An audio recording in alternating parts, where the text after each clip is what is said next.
সময়ের সাথে তাল মিলিয়ে বাড়ির সমস্ত কাজগুলি ঝটপট গুছিয়ে চৈত্রের রিডাকশনের কাপড় জিনিসপত্র আনলাম মাত্র 100 টাকাতে। কি কি জিনিস আনলাম দেখতে হলে তোমাদের অবশ্যই কিন্তু পুরো ব্লগটার সাথে থাকতে হবে।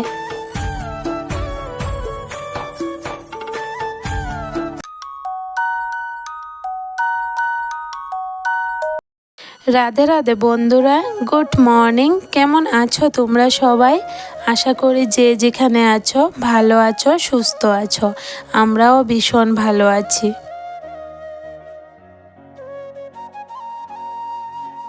ঘুম থেকে উঠে আশেপাশে কাজ করে নিয়েছি প্রথমে, এরপরে চাটা বসিয়ে দিলাম। তো সকাল সকাল এখন চা না খেলেও হয়, তবে বাবাইয়ের পাপাও বাড়িতে আছে তো তার জন্য চা করে নিলাম। তো দেখো, টোস্ট বিস্কুট ছিল কয়েকটা, আর একটা মেরি বিস্কুটের প্যাকেটও ভেঙে নিলাম, কারণ মেয়েটাকে টিফিন খাওয়াবো। আমরা চা খেয়ে সেরে তারপরে দেখো এখানে টোস্ট বিস্কিট, চা আর একটু চিড়ে মুড়ি মিশিয়ে বাবাইয়ের পাপাকে টিফিনটা দিয়ে দিলাম। বিস্কিট শেষে জানো তো কতগুলো গুঁড়া পড়ে, আর প্রত্যেক সময় কিন্তু এই গুঁড়াগুলি আমিই খাই। তো দেখো আজকেও বিস্কুটের গুঁড়ার সাথে একটুখানি চিড়ে নিয়েছি, তো মিশিয়ে চা দিয়ে খাচ্ছি। খুব ভালো লাগে কিন্তু এভাবে খেতে। আর চিড়েগুলো না অনেকটা পাতলা পাতলা চিড়া এনেছে, খেতে দারুণ লাগে।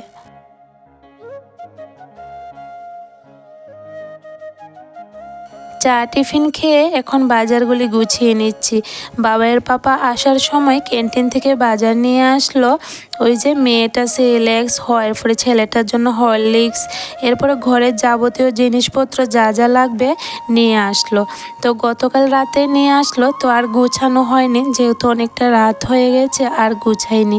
তো এখন দেখো বাজারগুলি সুন্দর করে গুছিয়ে নিলাম।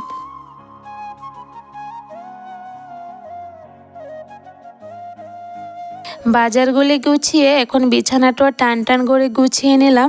এখানে তো আমার ছোট্ট সোনা মেয়েটা ঘুমায়, তো প্রতিদিন কিন্তু তোমাদের সাথে আর এই রুমটা আমি শেয়ার করি না, মাঝে মধ্যে হয়তো শেয়ার করি। তো ভাবলাম আজকে যেহেতু বাজারগুলিও গুছালাম, একবারে বিছানাটাও গুছিয়ে নিই আর তোমাদের সাথেও শেয়ার করি।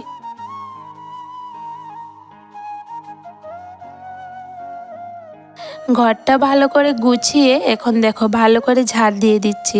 এই যে একবার যদি ভালো করে ঝাড় দিয়ে ঘরটা মুছে রাখি না, তারপরে কিন্তু একদমই নোংরা হয় না।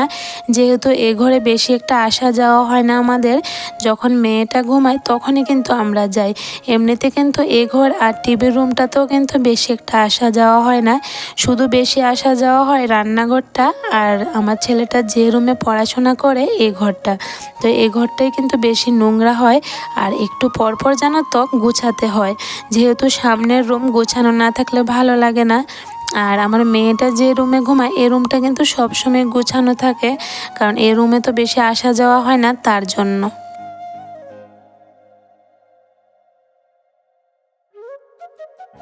তোমাদের সাথে কথা বলতে বলতে ঘর বারান্দা ভালো করে ঝাড় দিয়ে দিলাম। আর দেখো আমার ছোট্ট সোনা মেয়েটা কি করছে। এই যে একটুখানি বাইরে ছাড়লাম আর দুষ্টমি শুরু। এমনিতে তো সব সময় বারান্দার মধ্যেই থাকে, তো এখন যেহেতু আমি বারান্দাটা ঝাড় দিচ্ছি তার জন্য বাবার পাপা একটু নিয়ে গেল। আর ওর দুষ্টমিটা দেখলো তো, জুতো নিয়ে কিভাবে খেলছে।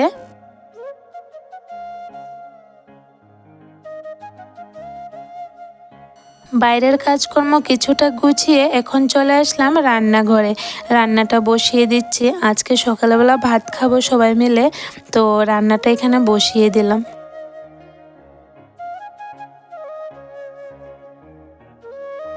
আজকে জানো তো বন্ধুরা কাজ করছি, আর আমার একটুকু মনে নেই যে আজকে সারাদিন কারেন্ট থাকবে না।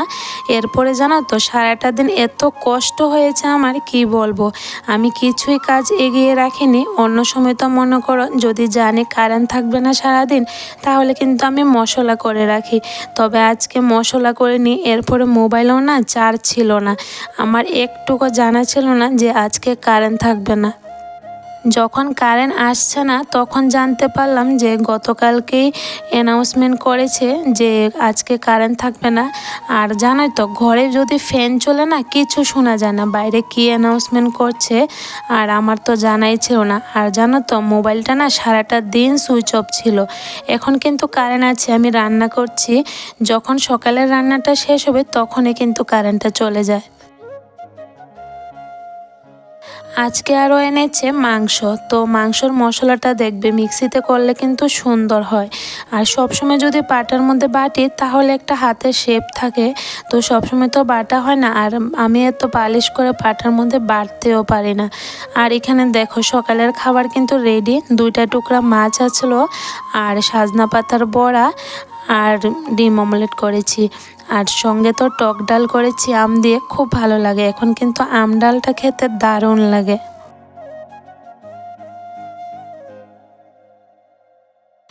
এখন কিন্তু সন্ধে হয়ে গেছে, কারেন্ট এসেছে এইমাত্র। তো সাথে সাথে ব্যানানা শেক বানালাম।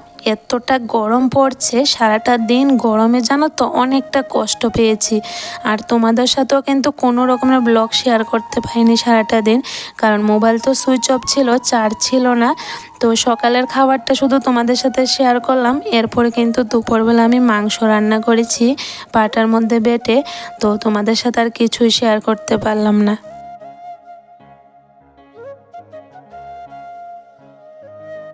ব্যানানা শেকটা খেয়ে খুব ভালো লাগলো এই গরমের মধ্যে। তারপরে দেখো আবার কাজে ধরলাম, রেশনটা গুছিয়ে নিলাম। প্রথমে চালগুলি গুছালাম, এরপরে লবণটাও গুছিয়ে নিলাম, চিনিটাও জায়গা মতন রাখলাম। আর এবারে জানো তো 2 কেজি চিনি দিয়েছে, জানি না কেন। আমাদের ঘরে কিন্তু চিনিটা এত একটা খাওয়া হয় না, তবে চিনিটা অনেকটা দিয়েছে কিন্তু। অনেকগুলা কলাও নিয়ে আসলো। তো কলাগুলোকে এভাবে ঝুলিয়ে রাখলাম জানালার মধ্যে, তাহলে নষ্ট হয় না। আর এমনিতে যদি রেখে দিই নিচের কলাগুলো কিন্তু চেপে যায়। তো দেখো রান্নাঘরের কাজগুলি গুছিয়ে এখন চলে আসলাম বড় ঘরে।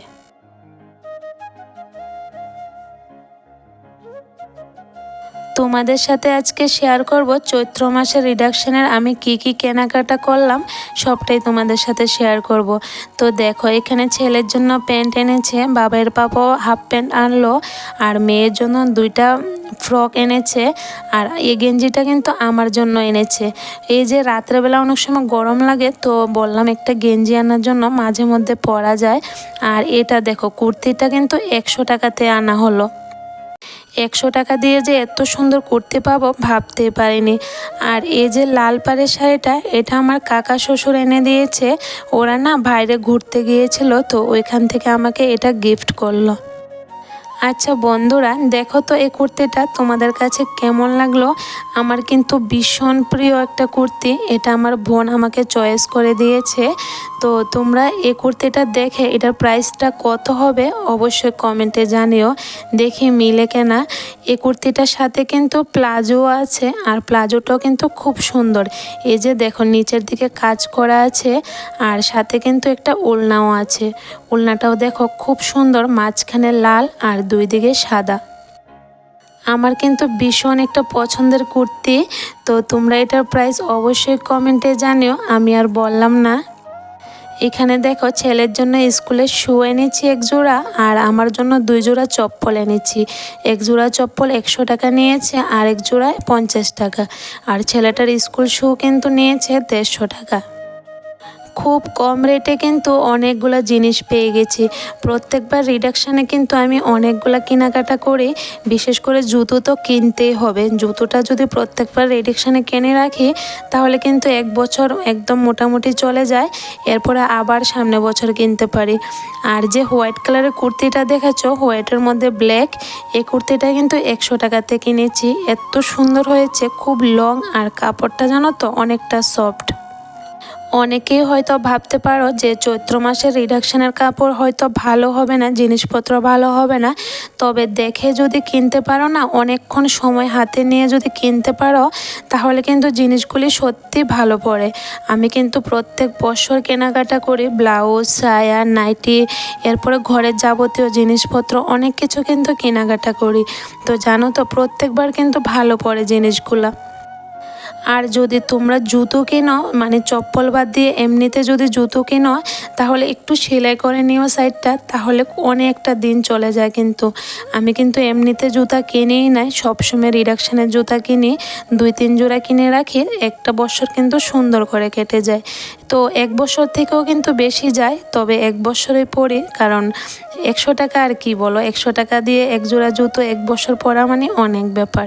তো আমি একটু সাইডটা সিলিয়ে নিই, এরপরে দেখবে খুব সুন্দর কিন্তু লাস্টিং করে জুতোগুলি। আজকের মতন রিডাকশনের বাজার এ পর্যন্তই তোমাদের সাথে শেয়ার করলাম। তো এরপরে দেখি আর কি কি কেনাকাটি করি, তো সব কিছুই তোমাদের সাথে শেয়ার করব। তো দেখো এখানে এখন রাত হয়ে গেছে, তো দুপুরবেলা তো রান্নাবাড়া তোমাদের সাথে শেয়ার করতে পারলাম না, কারেন্টটা ছিল না। তো এখন রাতের বেলা রুটি করে নিচ্ছি, যেহেতু দুপুরবেলা মাংস রান্না করেছি, রাত্রেবেলা রুটি খাওয়া হবে। অনেকেই আমার রুটি করা দেখে কমেন্ট করো যে আমার রুটি করা নাকি খুব ভালো লাগে তোমাদের কাছে, খুব ফুলকো ফুলকো হয়।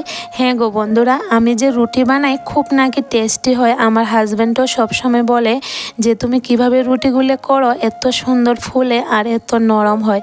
তো আমি সবাই যেভাবে করে এভাবেই করি, একটু গরম জল দিয়ে মাখি এতটুকুই। তো জানি না কেন এই সুন্দর করে ফুলে। তো আচ্ছা যাই হোক, সবাই খেয়ে যদি ভালো পায় আমার হাতের রুটিটা, তো আমারও তো ভালো লাগে বলো। রুটি বানাতে বানাতে চলো কিছুটা কথা বলি। আচ্ছা বন্ধুরা, তোমরা যদি এখনও অবধি কেউ আমার ভিডিওটার সাথে আছো, তাহলে প্লিজ বন্ধুরা একটা লাইক করে দিও। তোমাদের এক একটা লাইকে কিন্তু আমার অনেকটা উপকার হয়। আর কমেন্ট করে অবশ্যই জানিও কেমন লাগলো আমার সংসারের কাজকর্ম। আগামীকালকের জন্য শাকগুলি কেটে রাখছি। আগামীকালকে তো বাবার পাপা চলে যাবে, তো রাতের বেলায় শাকগুলি কেটে ফ্রিজে রেখে দেব। তো চলো বন্ধুরা, আজকের ভিডিওটা আর বড় করি না, এখানে শেষ করি। আজকে রাতের খাবার হবে রুটি দিয়ে মাংস। তো তোমরা কে কে খেতে ভালোবাসো অবশ্যই কমেন্টে জানিও। আর চ্যানেলটাকে সাবস্ক্রাইব করে আমার বন্ধু হয়ে আমার পাশে থেকো। সবাই ভালো থেকো, সুস্থ থেকো। Good night.